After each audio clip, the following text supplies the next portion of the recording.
छोड़ ही देते हैं लोग साथ जब उनका दिल भर जाता है। कौन किसी के लिए जिंदगी भर साथ निभाता है। काफ़ी दिनों के बाद मैं आया हूँ इस चैनल पे। आई थिंक 1 महीने पहले आया था मैं इस चैनल पे जब व्लॉग वीडियो बनाया था। लेकिन आज मैं व्लॉग वीडियो लेकर नहीं आया हूँ। इस चैनल पे एक स्टोरी टेलिंग कह सकते हो। लड़का या लड़की अपने अपने नज़रिए से इसको देख सकता है, अपने किरदार को महसूस कर सकता है अगर करना चाहो तो। मोस्टली आजकल की रिलेशनशिप है जो ये वाली जो ट्रेजेडी होती है, जो सिचुएशन होती है, हालात होते हैं, वक्त होते हैं, और ये वाली जो एक मोमेंट है, ये ज़्यादातर रिलेशनशिप में देखने को मिल ही जाता है कहीं ना कहीं। तो जीमेल पे किसी फीमेल ने मुझे एक अपनी स्टोरी शेयर की है। यहाँ पे मैं अगर दिखा दे रहा हूँ तो स्क्रीनशॉट। तो लड़की का नाम तो मैं वैसे भी नहीं लेने वाला, और ना ही मैं लेता हूँ इस तरह के मैसेज करने वालों के नाम। प्राइवेसी रखता हूँ, मुझे पता है ऑब्वियसली, क्योंकि जब ऐसी बातें दोस्तों के साथ शेयर नहीं कर सकते या शेयर कर लेते हैं वो मजाक उड़ा देते हैं, तो वो कहीं ना कहीं एक ऐसा जरिया ज़रूर ढूंढते हैं। लाइक यूट्यूब पे मूव ऑन सर्च करना, या अभी मेरे को अब तक याद है, आई थिंक मैं 2 साल पहले बनाया होगा मैंने एक वीडियो मूव ऑन के नाम से। वो अब जाके ट्रेंड पे चल रहा है, लाखों में चले गए। उस वक्त आए थे संदीप उसमें 26 व्यूज। मतलब क्या कर रहा हूँ मैं अपनी लाइफ में। मूव ऑन है, चाहे तू सर्च करके देख सकता है, द नो मोर पोइट्री पे। और हाँ, अगर किसी को रोस्टिंग देखनी हो, थोड़ी बहुत रोस्टिंग वीडियो मैंने अभी प्राइवेट नहीं किए, और अगर किसी को पुरानी स्टोरी सुननी हो मेरी कुछ अपने बारे में, या पोइट्री हो गई, तो सेकंड चैनल है द नो मोर पोइट्री के नाम से। अगर डिस्क्रिप्शन में लिंक दे दूंगा तो वहाँ से जाके देख लेना, या फिर सर्च कर लेना यूट्यूब पे द नो मोर पोइट्री के नाम से। वहाँ पे भी काफ़ी सारा स्टफ आपको देखने को मिल सकता है, सर्च कर ले। और मेरे को बता जरूर दियो कितने व्यूज़ उस पर। फिर अपन आज के टॉपिक पे आते हैं। ये इसमें ये कि भैया 2 साल का रिलेशन था, जिस रिलेशन में मुझे बस उस इंसान ने आंसू के अलावा कुछ भी नहीं दिया। शुरू में सब कुछ सही था, ऑब्वियसली शुरुआत में सब कुछ सही ही होता है, बहुत सही होता है। जैसे कोई फिल्म भी होती है, सैड फिल्म भी होती है, शुरुआत में सब कुछ सही होता है, तो लाइक वैसे ही है। फिर बाद में इसको मैं अपने तरीके से बताता हूँ कि 2 साल का रिलेशनशिप था एक लड़की का। जैसा उसने लिखा है, मैं यहाँ पे ये नहीं जा रहा कि ये सही है या गलत है, ये उसका नजरिया जो लिखा है उसके अकॉर्डिंग अपन बात करने वाले हैं कि 2 साल का रिलेशन था। शुरुआत में सब कुछ था, उसके बाद में उसने मुझे आंसू, गालियां, अपने दोस्तों के साथ अगर वो है तो मेरी इंसल्ट करना, मतलब नीचे दिखाना, जलील करना, घर में रहना, घर वालों से बात ना करने देना, XYZ जो भी चीजें होती है वो किया। उसके बाद में 2 साल बाद में छूट गया, रिश्ता टूट गया, वो किसी और लड़की के साथ चला गया। 6 महीने बाद में उसने कॉल किया, और वो कॉल करके सॉरी बोल रहा है कि मेरे से गलती हो गई, मुझे माफ़ कर दो। तो यहाँ पे लड़की 2 साल तक ऐसी तैसी करवाने के बाद ये बोल रही है कि भैया मुझे क्या करना चाहिए। मैं सच बता रहा हूँ, बुरा मत मानना, लेकिन शायद बहना के घर की तरफ या आसपास में शहर है जहाँ पे लौंडे नहीं है। वो इकलौता एकमात्र ऐसा लौंडा था जो इस धरती पे उसके लिए जन्म लिया था और उसके आसपास रहता था।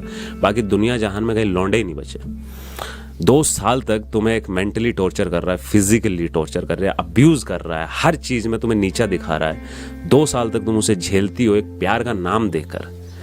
मैंने अभी कुछ दिन पहले इंस्टाग्राम पे एक पोस्ट शेयर की थी कि एक लड़की बेवकूफ होती है जो सही लड़के पर एक बार भरोसा नहीं कर पाती और गलत लड़के पर बार बार भरोसा कर लेती है। ये हकीकत है। अगर 2 साल तक तुम्हें ऐसा फील हुआ कि तुम प्यार करती हो उससे, ठीक है, ट्रू। प्यार के अंदर इंसान बेवकूफ, चूतिया, जो भी बनना होता है बन जाता है, एग्री। 2 साल बाद में जब रिश्ता टूट गया और किसी और लड़की के साथ चला गया, तब तो तुम्हें समझ जाना चाहिए ना। और अगर तुम वापस जाना चाहोगी तो चलो ठीक है, मैं भी मान लेता हूं कि लड़का सुधर गया, लेकिन इसकी क्या गारंटी है कि वो दोबारा से ऐसी बातें नहीं करेगा। अभी तो सुधर गया, और अगर तुम 2 साल बाद में 2 साल तक उसने ऐसी तैसी की, उसके बाद में भी उसके पास जाओगे तो वो क्या सोचेगा तुम्हारे लिए? क्या औकात है इसकी, क्या औकात है इस लड़की की? अभी देख, दोस्तों के सामने बुला के चमेट मारते हैं कान के नीचे, अब बोलेगी बोलो वाह क्या चमेट मारा, क्या प्यार दिखा है। अभी देख गालियां बकता हूं इसे। मतलब 2 साल तक जिस बंदी को मैंने टॉर्चर किया, 6 महीने तक का मैंने टाइम दे दिया, मैं किसी और के साथ था, 6 महीने बाद में एक कॉल कर रहा हूं, दोबारा आ गई, क्या इज्जत है इसकी, क्या वैल्यू है? एक वक्त इंसान की जिंदगी में एक मोड़ ऐसा जरूर आता है जब उसे एक फैसला लेना होता है, जब आगे जाके वो उस फैसले पर शर्मिंदगी भी कर सकता है और उसी फैसले पर प्राउड भी फील कर सकता है। अगर तुम उसके साथ जाती हो, आज नहीं तो कल, कल नहीं तो परसों, महीने, 6 महीने या साल भर के अंदर एक मोमेंट ऐसा जरूर आएगा जब तुम्हें शर्मिंदगी महसूस होगी, तुम आईने में खुद को देख भी नहीं पाओगी। कि इज्जत, ये क्या बोलते, स्कूल में थोड़ी बहुत भी पढ़ाई वगैरह नहीं की क्या? या घर के अंदर थोड़ी बहुत भी वो इज्जत से रिलेटेड कोई बातें नहीं बताई जाती है कि अपनी तो सेल्फ रिस्पेक्ट होनी चाहिए ना थोड़ी सी। एक रॉन्ग रिलेशनशिप में चले जाना, चलो ठीक है, हमारा एक वो कहते हैं ना सही वक्त पर गलत फैसला कर लिया, एक डिसीजन गलत हो गया, ठीक है, थोड़ा सा हम किस्मत को भी ब्लेम कर देते हैं, हालांकि करना नहीं चाहिए, बट कर देते हैं कि हम उस गलत रिलेशनशिप में चले गए। बट जब वो खत्म हो गया है और तुम्हें भी महसूस हो गया कि वो गलत था, तो उसमें दोबारा जाके उसको गलत से और बदतर बना के गलत करना, वो भी अपने ही साथ, ये सही है क्या? और ये तो गलतफहमी निकाल देना बहना कि वो तेरी आगे जाके इज्जत करेगा, वो ऐसी माँ बहन करेगा तेरी, तूने लाइफ के अंदर नहीं सोची होगी। जिस इंसान को 2 साल तक अक्ल नहीं आई, 2 साल तक नीचा दिखाता रहा, और एंड ऑफ द मोरल तुम इसको इस नजरिए से देखो कि 2 साल तक उसने तुम्हें टॉर्चर किया, जब उसे और कोई टॉर्चर करने वाला मिल गई लड़की, उसने सिर्फ 6 महीने झेल पाई वो लड़की उसको। और ये गलतफहमी निकाल दो कि उसने छोड़ा है, लड़की ने छोड़ा होगा उसको। उस छूतिए की यही हरकतें थी जिस वजह से लड़की ने, और जहां तक मुझे लग रहा है 3 या 4 महीने तो सिर्फ उसे बाबू सोना अच्छी अच्छी बातें करने में, जैसे तुमने लिखा कि शुरुआत में सब कुछ सही था, तो 3-4 महीने तो शुरुआत में हो गए। जैसे लड़के ने बोला होगा, कोई गाली वाली बकी होगी लाइक, तो उस लड़की ने कर दिया उसको अलविदा। तुमने जो काम 2 साल में किया वो शायद उसने 6 महीने में कर दिया। और अब वो जब 6 महीने बीत चुके हैं तो चलो ठीक है, as a long time man, या फोन कर लेते हैं।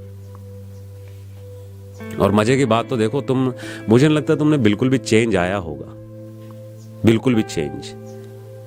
मतलब अगर तुमने खत्म किया, तुम्हारी इतनी बुरी तरीके से उसने 2 साल के अंदर किए, तो एटलीस्ट थोड़ा बहुत तो डर उसके भी दिलो दिमाग में होना चाहिए था ना, यार इस बार तो हालत खराब हो जाएगी अगर कॉल वॉल कर दूंगा। लेकिन बंदा बिंदास होकर तुम्हें कॉल कर रहा है, और मुझे नहीं लगता कि जाना, मतलब ये आइडिया तुम्हारे दिमाग में आया भी क्यों, क्योंकि मुझे वापस जाना चाहिए, नहीं जाना चाहिए, माफ कर देना चाहिए। माफी गलती की होती है। अगर कोई तुम्हें बंदा इंतजार पे इंतजार करवा रहा है, अगर तुम्हारी केयर थोड़ी सी नहीं कर रहा है, वहां ठीक है। अगर वो तुम्हारा क्या बोलते, थोड़ी सी तुम्हारी हेल्थ खराब हो गई, तुम पे ध्यान नहीं दे रहा है, या तुम उससे बहुत प्यार करती हो तो अपना ख्याल उस तरीके से नहीं रख रहा, वहां सॉरी चलती है। बट डिसरिस्पेक्ट करना किसी की 4 लोगों के सामने, इंसान से उसकी आजादी छीन लेना, ये भुला देना कि हाँ ठीक है तूने कर लिया। और जहां तक मुझे लग रहा है उसका जो बिहेवियर, जो नेचर आया होगा, जो चेंजेस आएंगे उसके नेचर में, शुरुआत में सब कुछ सही था, फिजिकल होने के बाद में आएंगे डेफिनेटली। औकात पता लग जाती इंसान की ऐसे। वो ये जब तक क्या बोलते हैं मिली नहीं, जब तक वाह सब कुछ बढ़िया चल रहा है, अच्छी अच्छी बातें, और उसके बाद में मेरा तो यही एंड ऑफ द मोरल का जवाब रहेगा कि रहने दे, कोई मतलब नहीं है, थूक दे उधर। अगर इस बार आए तो साले के मुंह पे थूक, या 2-4 चमेटे मार। ऐसे लोगों के साथ ऐसे ही किया जाना चाहिए। ये फालतू के अंदर ये क्या बोलते हैं कि अपने दिल को इतना भी ज़्यादा वो दरिया दिल मत बनाओ कि कोई रहने तो बहुत दूर की बात है, आए और हंगे और मूत के चले जाए उसमें। सीरियसली लोग बहुत गंदी तरीके से ट्रीट करने लग जाएंगे, वरना आगे तुम्हारी लाइफ है। मैं सिर्फ इतना सा कहना चाहता था, बाकी तुम्हारी मर्जी है। और ध्यान रखना, जो इंसान 2 साल तक टॉर्चर किया है, 2 महीने अच्छा बन के फिर बाद में और 10 साल तक टॉर्चर कर देगा।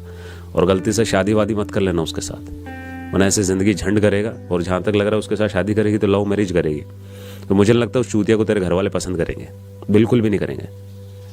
क्योंकि घर वालों की वो कहते हैं ना, हमें ही लगते हैं घर वाले बेवकूफ़ कि हमारा भला नहीं सोच रहे, यूँ ऐसे नहीं कर रहे, लेकिन उन्हें सब पता होता है। वो जो बेटी को किसी और के बेटे को जब देते हैं ना, तो सबसे पहले देखना पड़ता है उनको, ये साला ज़िंदगी भर रखेगा कैसे। वो कौन सा है गोलमाल 3 का डायलॉग है, 4th का है, मैं पप्पू के साथ एक साड़ी में भी रह लूँगी। हाँ लाइक वैसा है। अगर तुम एक साड़ी के अंदर या एक सलवार सूट के अंदर रहना चाहते हो उसके साथ, तो बेशक भागो, शादी करो, आराम से एंजॉय करो। तो बस अपनी तरफ से इतना ही था। बाकी अगर किसी को और कोई जानकारी चाहिए, मेरे क्या बोलते हैं, जानकारी क्या, सॉल्यूशन, मतलब उस टॉपिक पे मैं जिस तरीके से बात करता हूँ, अगर चाहिए तो इंस्टाग्राम का दिख गया होगा, लिंक देख लेना, या फिर जाकर सर्च कर लेना द नो मोर पोएटिक नाम से। मिलियंस हो गए अब तो, 1 मिलियन, तो अगर दे दूँ तो। बाकी ख्याल रखो यार, इज्जत करो अपनी, प्यार करो खुद से। ज़िंदगी आगे बढ़ते रहने का नाम है। मैं तो सिर्फ इतना ही कह सकता हूँ कि बेस्ट ऑफ लक, ख़त्म।